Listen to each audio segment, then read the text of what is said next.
that you asked for the attendance record of all the senators for the last 4 or 5 years. I've only been there for 5 years, so I can't speak about it.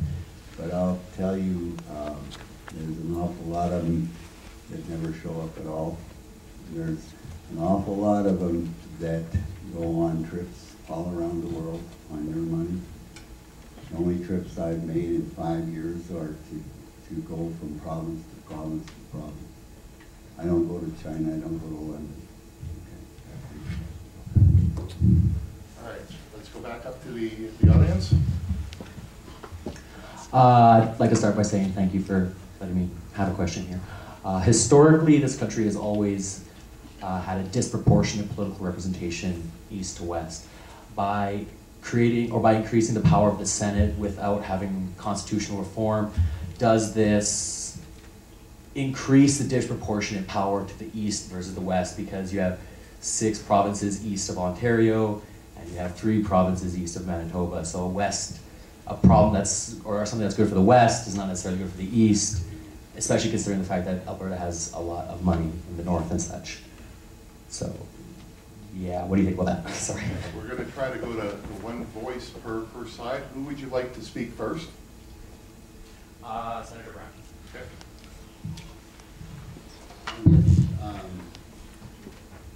All I can say to you on that issue is we're not doing this for Prime Minister Harper. We're not doing it for the next Prime Minister. We're doing this for the next century. We've had a century and a half without a Democratic Senate, and we're offering the people of this country who we know and are polled again and again and again. Anyone who wants to see these polls that I have right now, before you leave, I'll show you the average of 70% in the last Angus Reid poll. So that's all we're saying, is give it a chance. One thing I have very much a difference with the colleague on my right is the fact that he's talking about what can go wrong. And we're talking about what we want to do to improve. You can have all kinds of worries and concerns about all kinds of things that you think or that he thinks could go wrong. And we're saying democracy works pretty good, otherwise let's throw out all of our MPs. Let's not ever be able to elect them again. Thank you. I think, sir, you deserve an answer to your question, and you did not receive it. And it's not a matter of what may happen, it's arithmetic, numbers. Difficult to argue with that. Today, Atlantic provinces represent 7% of the Canadian population. They have 30 seats out of 105 in the Senate. That are the numbers. So your question is yes, if you make the Senate a powerful body, as powerful, if not more powerful than the House, all of a sudden, 7% of the populations at 30% as 30% of the power.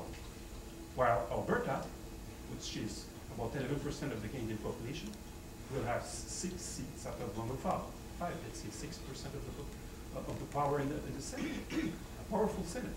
So you're right, it will strengthen the power of the East and weaken the power of 2 of the Western provinces.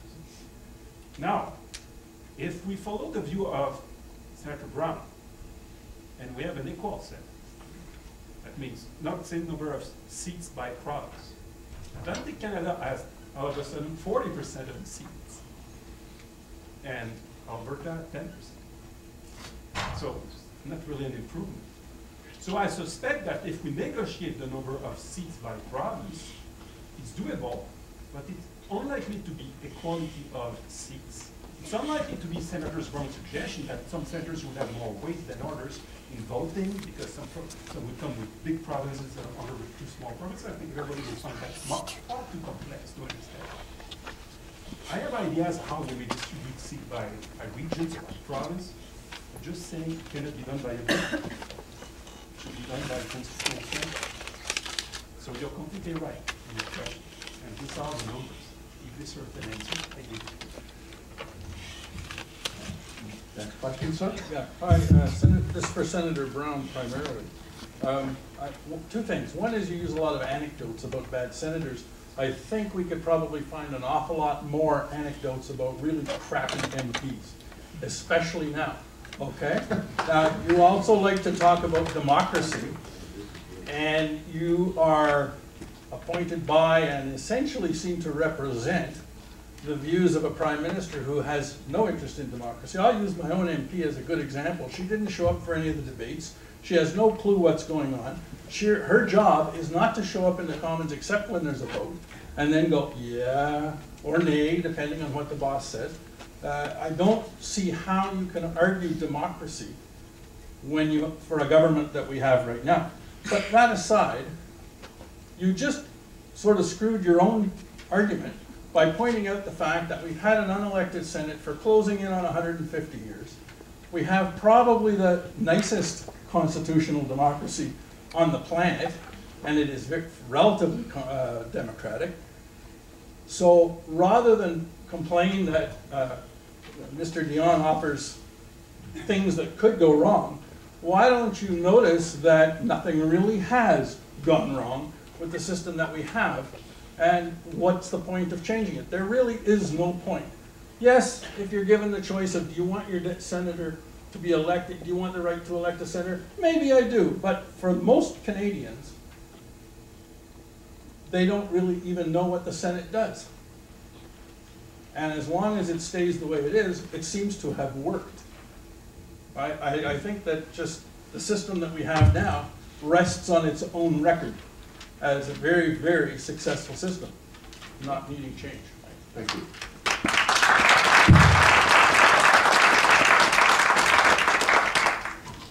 Sir, my answer to you is very simple. The difference between your MP and a senator is you can't get rid of the senator, but you can get rid of your MP.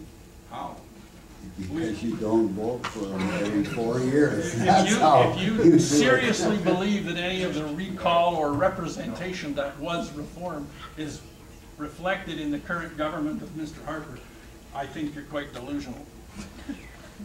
That's fine. I left my argument on 70% or better of Canadians that want it to happen. If it happens, it happens. Thank you. Two things. First, about the polls. If you ask Canadians who would like to elect your senators, I'm not surprised that a strong majority of them said yes, why not? Ask Canadians, do you want to have two chambers blocking each other like in the United States? I would not be surprised if a large majority of Canadians would say no. Ask Albertans, do you want the Senate to be more powerful and you would stay underrepresented as a province? I would not be surprised if the majority of Albertans said no. So we need to be careful about polls. I know that the strong majority of constitutional experts from this university and all the universities of Alberta and British Columbia are against C-7. They think it will be against that province because they know the numbers. They know the context. They are not taken by surprise in their kitchen and with a question in the poll. They studied the issue and they are against. For the very reason that I just mentioned. An Albertan that is an expert in constitutional issues is likely to be against this bill. The other point is the quality of senators, if you compare it with the quality of MPs or the quality of professors. I would say that in every profession, there's people that work hard and well, and people that are lazy and are not very good. I have a lot of examples in the House about that, and I know that some senators are not working hard. But I may tell you that the two senators we have in this room work very hard and help tremendously their country. And they come with an expertise and an experience that we MPs don't have necessarily. First, we have so much working hard in our writings that we don't have the time always to study the legislations as they had the time to do it. Second, they had the time to have an experience of the files that we don't. I am in politics since 15 years. I may count on my fingers the number of colleagues in the House that have more seniority than me. While senators are there for a long time, and they study, and it's really nice, exactly what Johnny MacDonald wanted them to do. So I'm not saying it's good, it's fantastic, the Senate is not elected. I'm just saying that I agree with you, sir, that the Senate of today is not a big problem for Canada. It should not be a priority, something we need to fix, and something we need to fix blindly. Wow, we'll do it now, and whatever we will create as a mess, we'll fix it after. I don't think it's responsible to do such a thing. Yeah.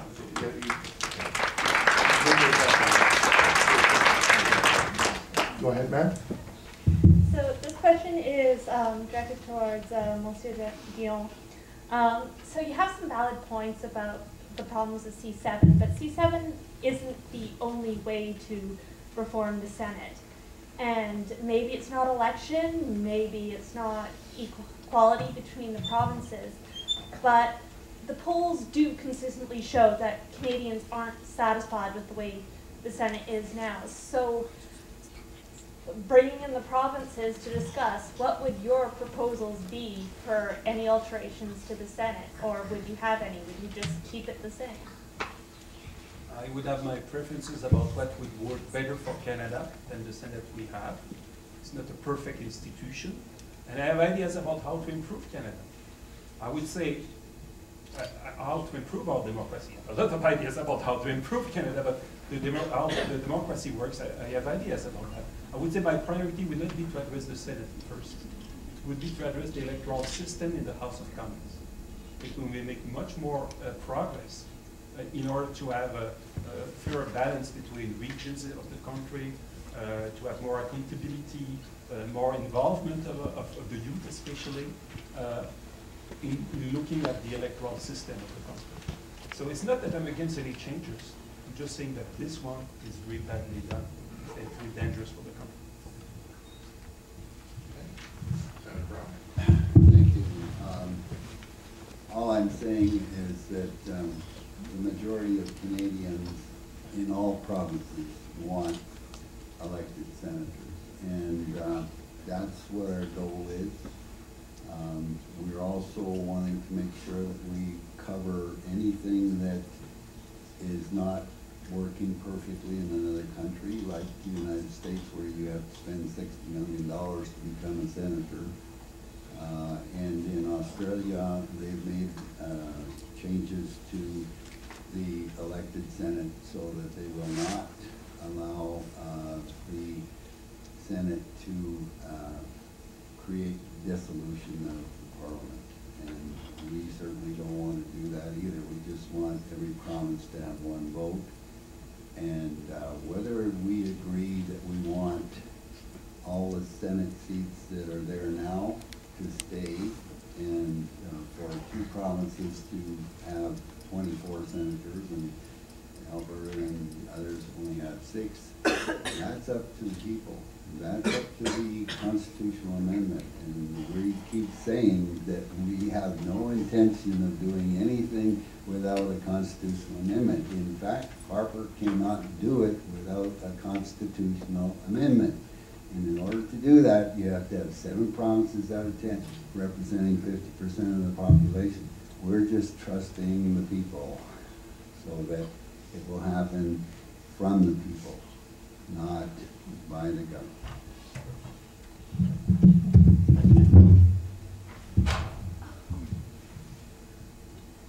Hi, Hello. my name is Samantha. And I love you. Thank you. Good question. Bravo, Samantha. Yeah, I hope so. All the 3 of us. Yeah. That's a tough one to follow. I just wanted to ask about something. The Canada West Foundation has proposed an elected Senate based on the proportional representation model. And I actually find that really interesting in terms of the diversity that you mentioned around C-7, diversity of political views, the greater opportunity for women, visible minority, Aboriginal participation in the Senate under an elected system. And I know that the Green Party of Canada is debating this, and I'm wondering what your thoughts are on that. Which one would you like to speak first?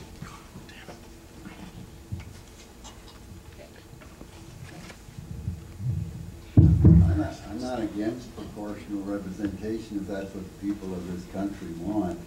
I want one thing to remind you of. The United States is 90 years older than we are. And if I was to give you a guarantee, I would guarantee you that Alberta and British Columbia will someday have more people than Ontario and Quebec. It's inevitable. All you have to do is read the population things. The fastest growing provinces are British Columbia and Alberta. And they will, when it gets to be more like the United States in terms of its length of time, then the population will shift, just like it did from New York all the way. Who would have guessed 100 years ago California would be the biggest state in the Union? Alberta and BC will be the biggest provinces population-wise before the next century. Thank you, Madam. On proportional representation, yes, it may be a good idea. It depends also how you elect the House, because pure proportional representation, it would be a disaster in Canada, as it is a disaster everywhere that's being done. In Israel, as you know, it gives tremendous powers to radical parties that do not represent a lot in the population, but negotiate something big in the executive and coalition government. We should not have that in Canada, but some PR would make sense. But it would be not constitutional, according to me, to have a PR done by a list for the Senate. If it's a list, a partisan list, that means the party decide who is first, second, third on the list, then you undermine the independence of the Senate facing the executive, because the Prime Minister is the leader of his party. And if the Prime Minister decides the list, you're undermining the independence of the Senate. My only additional point on that is, it's why we need to have that right, and this kind of thing should be negotiated with all the constitutional partners at the table, and not by a bill done by surprise by the government that will rush it in the coming weeks without any meaningful public debate except the one we have today together. Next question. So with our current appointed Senate, have you guys like experienced any corruption in our Senate? And if there is any form of that corruption, do you think having an elected Senate would change that, or get rid of the corruption, or do you think it's fine as it is right now? Who would you like to speak first? I'm Stephane Dion, if you'd like to. Well, we had a senator recently that is in jail now because he used his public spending for personal purpose, and the judge said it's unacceptable and he's in jail. So these things happen at the Senate, in the House, and in every democracy.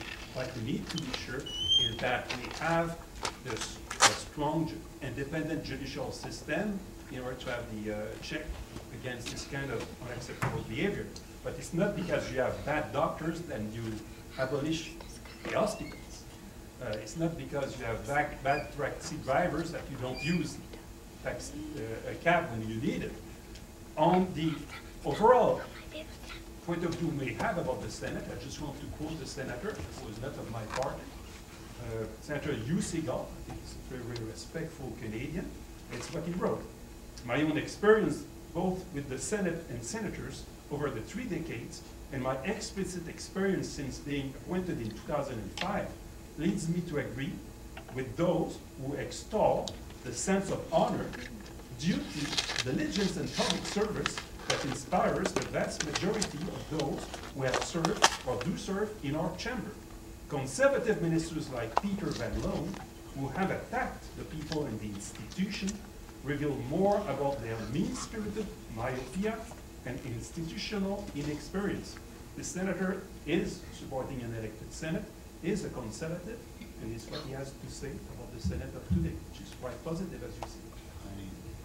Yeah. Thank you. Senator Segal happens to be my seatmate. He sits next to me, and he approved this piece of paper that you got. just this evening. Senator Siegel at one time asked for a referendum across the country to see if people wanted to elect or abolish the Senate. The problem with the referendum was he realized that a referendum is no binding thing on anything. It's not any better than polling, and it's a lot less costly. But I guess I would just say that I completely agree with Stephane Dion, who talks about whether there was any corruption in the Senate. There's not very much, but one thing I'd say, I'm not going to list, I'm not going to name the guys that you just talked about. I don't think it's fair, but it took 3 years for him to go through the appeals, and he was getting all of his salaries during those 3 years. And when he finally got sentenced and he gave up the money, obviously we finally cut it off then. But there's some things that need to be done to make sure that people don't take advantage of the Senate. Hello. So we currently have 308 seats in the House of Commons, and soon to be added will be another 38, mostly from BC and Alberta. It seems to me that we're going to be highly represented. We're going to have about 100,000, an MP will represent about 100,000 Canadians. I'm just sort of thinking, combined with the provincial government and our municipal governments, at what point perhaps will we be overrepresented? And I'm wondering if the cost of a Senate, an elected Senate, will outweigh the value for the individual Canadian. Would you like to speak first? Mr. Brown, please. Yes, the answer to that question is that if we have a constitutional amendment and it sets the number of Senate seats, I wouldn't expect them to change at all. It can either be the way they are now, which we're not adding to, because of what is constitutionally given to them, that's 27, 24, West. But if they change it to equality, that it remains equal, and there's no reason to add people to it.